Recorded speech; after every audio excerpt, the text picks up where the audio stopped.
प्रिय विद्यार्थियों, मैं डॉक्टर अशोक कुमार मीना, व्याख्याता राजनीति विज्ञान, राजकीय महाविद्यालय मासलपुर करौली। प्रिय विद्यार्थियों, आपके पाठ्यक्रम के अनुसार आज हम गोपाल कृष्ण गोखले के आर्थिक विचारों के बारे में चर्चा करेंगे। गोपाल कृष्ण गोखले के समय भारत की आर्थिक स्थिति अत्यंत खराब थी। कृषि व्यवस्था बहुत पिछड़ी हुई थी और देशी दस्तकारी का पतन हो रहा था। आधुनिक उद्योगों का अभाव था और देश का धन बाहर जा रहा था।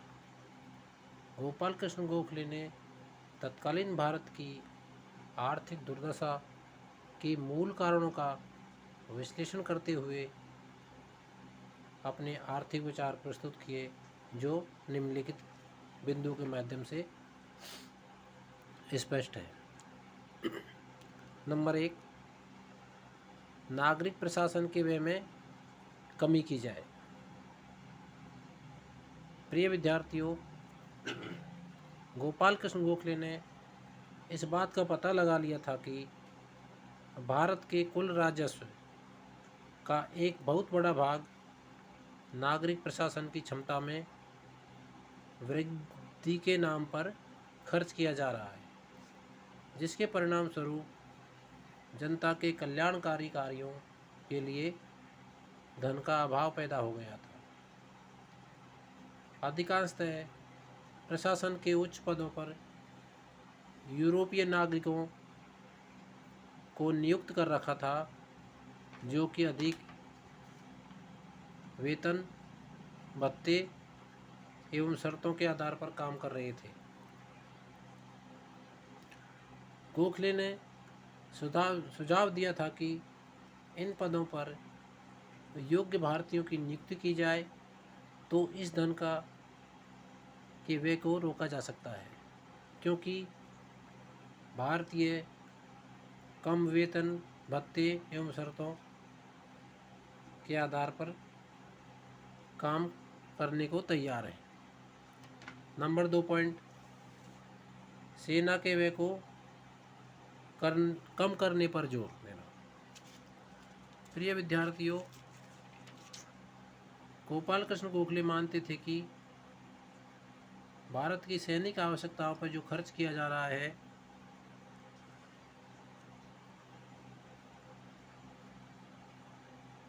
वह बहुत ज़्यादा है, इसको सीमित किया जाना चाहिए।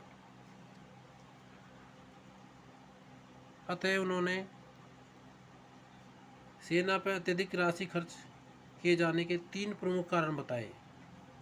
नंबर 1, भारतीय सेना के उच्च पदों पर मात्र यूरोपियन की नियुक्ति की जाती है, जो कि अधिक वेतन भत्तों के आधार पर कार्य करते हैं।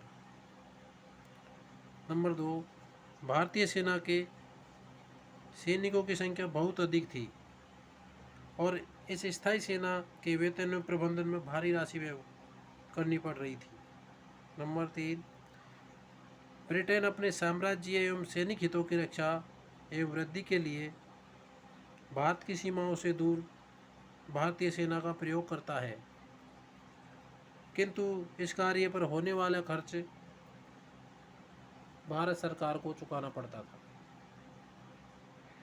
गोपाल कृष्ण गोखले ने भारतीय सेना पर व्यय होने वाली राशि को कम करने के लिए कुछ सुझाव भी दिए थे, जिनमें प्रमुख है नंबर 1, सेना के उच्च पदों पर योग्य भारतीयों की नियुक्ति की जाए। नंबर 2, भारत की स्थायी सेना की संख्या को घटाया जाना चाहिए और इसके अनुरूप आरक्षित सेना की स्थापना की जानी चाहिए। नंबर 3, जब भारत की भौगोलिक सीमाओं से बाहर इंग्लैंड की इच्छा अनुसार भारत की सेना का इस्तेमाल किया जाए तो उस पर होने वाला एक खर्च का निश्चित भाग इंग्लैंड के राजस्व से लिया जाए। प्रिय विद्यार्थियों, आर्थिक विचारों में बिंदु नंबर 3 है भारतीय आर्थिक हितों पर के विपरीत रेल व्यवस्था का विकास का विरोध। प्रिय विद्यार्थियों, तत्कालीन समय में ब्रिटिश सरकार ने भारत में रेल का विकास किया। उस रेल के विकास का मूल कारण था कि भारत के विभिन्न हिस्सों से कच्चे माल को बंदरगाह तक पहुंचाना और अपने यहाँ तैयार माल को वापस देश के कोने कोने तक पहुंचाना। लेकिन ब्रिटिश सरकार इस बात को छुपाते हुए ये प्रचार करती थी कि भारत के विकास के लिए ही हमने रेल का आविष्कार किया है या रेल का विकास किया है। नंबर 4 कर नीति एवं कर मात्रा में परिवर्तन पर बल। गोपाल कृष्ण गोखले का मत था कि भारत में ब्रिटिश राज द्वारा अपनाई गई कर नीति भारतीय जनता की तुलना में ब्रिटिश हितों के अधिक पक्ष में थी। वो मानते थे कि कर की मात्रा बहुत अधिक थी और एकत्रित राजस्व का बड़ा भाग नागरिक प्रशासन व सेना पर खर्च किया जा रहा था। इस प्रकार लोक कल्याणकारी कार्यों के लिए धन का अभाव बना रहता था। इस प्रकार गोपाल कृष्ण गोखले ने सुझाव दिया कि सामान्य जनता की दृष्टि से आवश्यक उपभोग की वस्तुओं पर कर की मात्रा घटाई जानी चाहिए ताकि गरीब वर्ग को वस्तुएं कम मूल्य पर मिल सके और उन्हें राहत प्रदान किया जाए। गोखले ने ब्रिटिश शासन से अनुरोध किया कि सूती माल का उत्पादन शुल्क समाप्त किया जाना चाहिए और नमक पर जो कर लगा रखा है उसको घटाकर अंत में समाप्त किया जाना चाहिए। और जब कभी अकाल की स्थिति हो तो किसानों को लगान से पूर्ण मुक्ति दी जानी चाहिए। प्रिय विद्यार्थियों, गोपाल कृष्ण गोखले के आर्थिक विचारों का बिंदु नंबर 5 है ग्रामीण समाज के आर्थिक विकास के प्रयत्न किए जाएं। गोपाल कृष्ण गोखले संपूर्ण ग्रामीण समाज विशेषकर किसानों की ऋणग्रस्तता से बहुत चिंतित थे। किसानों व अन्य सभी गरीब ग्रामीणों को अपनी खेती संबंधी व अन्य आवश्यकताओं की पूर्ति के लिए उन्हें महाजनों से ऊंची ब्याज पर ऋण लेना पड़ता था और उनका गंभीर एवं निर्मम शोषण होता था। जब एक बार वो अपनी भूमि, धन व औजारों को महाजन के पास गिरवी रख देते थे तो उनकी वापसी लगभग असंभव थी। इस दुर्दशा से किसानों की रक्षा के नाम पर सरकार ने लैंड एलिनेशन बिल पारित किया, जिसके अनुसार ऋण प्राप्ति के लिए भूमि को गिरवी रखने को गैर कानूनी घोषित किया गया था। प्रिय विद्यार्थियों, गोपाल कृष्ण गोखले का मत था कि ग्रामीण समाज की ऋण की समस्या का हल ढूंढने के लिए सहकारी साख समितियों की स्थापना की जानी चाहिए और सरकार को इन समितियों के माध्यम से ऋणग्रस्त ग्रामीणों की मदद करनी चाहिए। बिंदु नंबर 6 भारतीय उद्योगों के लिए सरकारी संरक्षण की मांग। प्रिय विद्यार्थियों, गोपाल कृष्ण गोखले उदारवादी विचारधारा के अनुयायी थे जो औद्योगिक क्षेत्र में स्वतंत्र एवं पूर्ण प्रतियोगिता के समर्थक थे, किंतु तत्कालीन भारतीय परिस्थितियों में यह नीति भारत के आर्थिक विनाश का एक प्रमुख कारण थी। ब्रिटिश राज द्वारा भारत में अपनाई गई मुक्त व्यापार की नीति के परिणाम स्वरूप भारतीय कुटीर उद्योग ब्रिटेन के आधुनिक किस्म के उद्योगों के मुकाबले नष्ट हो रहे थे और संपूर्ण भारत में ब्रिटिश औद्योगिक उत्पादों के लिए एक बाजार का माहौल बन गया था। भारतीय दस्तकार बेरोजगार हो गए थे और जीवन यापन के लिए सभी कृषि कार्य की तरफ मुड़ गए थे। प्रिय विद्यार्थियों, इससे कृषि भूमि पर अनावश्यक बोझ बढ़ा और किसानों की समस्या में बहुत वृद्धि हुई और इसका सीधा सीधा कृषि उत्पादन पर भी विपरीत प्रभाव पड़ा था। कुल मिलाकर भारत व ब्रिटेन के आपसी व्यापार में ब्रिटेन का पक्ष अत्यंत मजबूत हो रहा था और भारतीय धन ब्रिटेन की ओर तेजी से बह रहा था।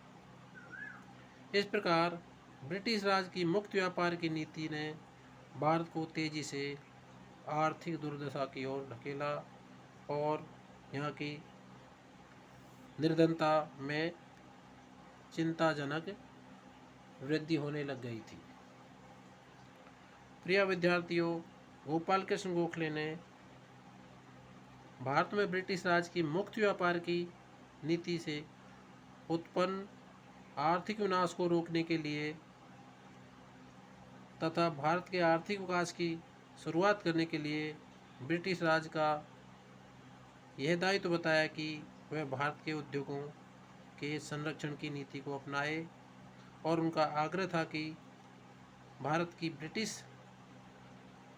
की विशिष्ट आर्थिक परिस्थितियों में ब्रिटिश राज को संरक्षण की सतर्क नीति के साथ मुक्त व्यापार की मर्यादित नीति का पालन करना चाहिए।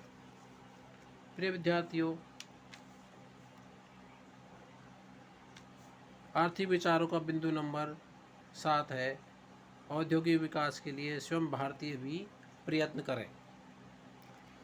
गोपाल कृष्ण गोखले ने यह अनुभव किया कि ब्रिटिश राज की भारत के औद्योगिक विकास में कोई रुचि नहीं थी। अतः उन्होंने भारतीय उद्योगपतियों से आह्वान किया कि इस दिशा में वे गंभीर प्रयत्न करें और उनका मत था कि भारत में उपलब्ध पूंजी, कच्चे माल, श्रम तथा उत्पादन के अन्य साधनों का पूर्ण कुशलता के साथ प्रयोग किया जाना चाहिए। प्रिय विद्यार्थियों, गोपाल कृष्ण गोखले ने भारत में स्वदेशी का पूर्ण समर्थन किया और इसका उद्देश्य था स्वयं भारत में भी भारतीय उत्पादों के लिए मजबूत एवं सुनिश्चित मांग को उत्पन्न करना। इस स्वदेशी की भावना से भारतीय उद्योगपतियों को विदेशी स्पर्धा से जनप्रिय संरक्षण प्राप्त हुआ और सरकारी संरक्षण के अभाव में भी भारतीय उद्योगों का विकास संभव हुआ।